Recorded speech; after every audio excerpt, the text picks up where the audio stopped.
Приветствую всех подписчиков и гостей своего канала. Сегодня свой обзор я хочу посвятить модели ЗАЗ-966 в масштабе 1:43 московского завода игрушек «Прогресс». Запорожец серийно выпускался на данном предприятии с 1976 по 1984 год. Данная модель не является такой редкой, как, например, ВАЗ-2101 от этого же производителя, но тем не менее на сегодняшний день она представляет немалый интерес для коллекционеров, так как имеет довольно нечастые разновидности как по конструкции, так и по цветовой гамме. Прогрессовский Запорожец был металлический, открывающимися частями были только двери, а днище было на шурупе и соответственно модель можно было разобрать. ЗАЗ-966 был отдаленно похож на свой легендарный прототип, и можно его даже скорее отнести к игрушке, чем к масштабной модели.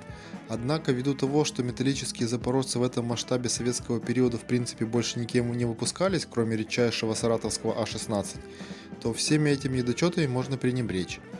Также стоит отметить, что вокруг изготовления этой модели ходит много легенд, а это делает ее еще интереснее. Самая забавная легенда, по моему мнению, относится к надписи на заднем номере Запорожца, а именно МПК. Ведь по идее, если хотели вписать аббревиатуру завода, то должно было быть МЗП. Как гласит легенда, МПК – это заглавные буквы имени директора завода того периода, когда эта игрушка ЗАЗ-966 там разрабатывали с нуля, в том числе и пресс-формы. Имя директора было Малин Петр Константинович, и он тоже ездил на Запорожце. Так это или нет, остается только догадываться, но шутники-инженеры, разработчики пресс-формы все-таки имя своего директора увековечили. Модель ЗАЗ-966 выпускалась довольно недолгий период, но даже за это время модель неоднократно дорабатывалась и видоизменялась в некоторых деталях. Однако за все время артикульная надпись на днище и цена оставались неизменными. Серийный выпуск модели начался в 1976 году, и самые ранние модели этого периода были с металлическим днищем, с детально проработанной дверной картой, на которой были дверная и ручка стеклоподъемника, а также карман. Диски колес сначала были гладкие без рисунка, а чуть позже стали плоские с рисунком. На самых ранних резина сначала была более крупная. Модели данного периода являются самыми редкими и дорогими. Далее, начиная с 1977 и до конца производства, на модель начали устанавливать пластиковое днище, причем возможны варианты как со смещением цифры 1 в артикуле на поддон, так и нет. Далее, вплоть до 1981 года модель практически не видоизменялась. Исключение составляют дверные карты автомобилей, которые с течением времени становились все менее детализированными. Сначала дверные ручки уменьшались, а затем их вообще упростили до обычных прямоугольников. На моделях более позднего периода сначала на дверях появились римские цифры, указывающие номер партии, а потом арабские, и в таком упрощенном виде цифрами они делались уже до самого конца производства. В моделях Запорожца с ранними признаками номерной знак сделан более мелким шрифтом, а скосы от задних фонарей идут дугообразные.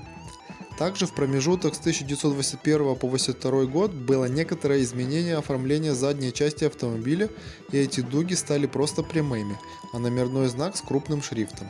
Однако с 1982 года и до конца производства опять оформление зада Запорожца стало таким же, как и прежде. На более поздних моделях, начиная с 1982 года, металлические диски колес были заменены на пластиковые от автобианки Примула этого же производителя и покрыты серебрянкой. Также в более поздних моделях возможно наличие днища как без цены, так и с ее указанием, но более крупным шрифтом. Возможен также вариант исполнения полностью пластиковой модели. Также известен факт, что после окончания производства моделей на заводе «Прогресс» через некоторое время все необходимое для производства было передано Запорожскому титано-магниевому комбинату, где она пролежала вплоть до начала 90-х годов. И далее данная модель какое-то время производилась именно там, но это уже совсем другая история, как говорит Леонид Каневский. Коробок на эту модель было несколько вариантов, как индивидуальная, так и унифицированная с разными цветами как шрифтов, так и коробок. На сегодняшний день любые из этих коробочек в почете у коллекционеров и стоят довольно дорого. Что касается цены на данную модель, то все зависит от ее редкости как с точки зрения периода выпуска, так и по цвету. На аукционах сегодня цена за прогрессовские запорожцы в хорошем состоянии стартует от $15 за модели без коробки и доходит до $50-60 за более ранние модели с коробкой.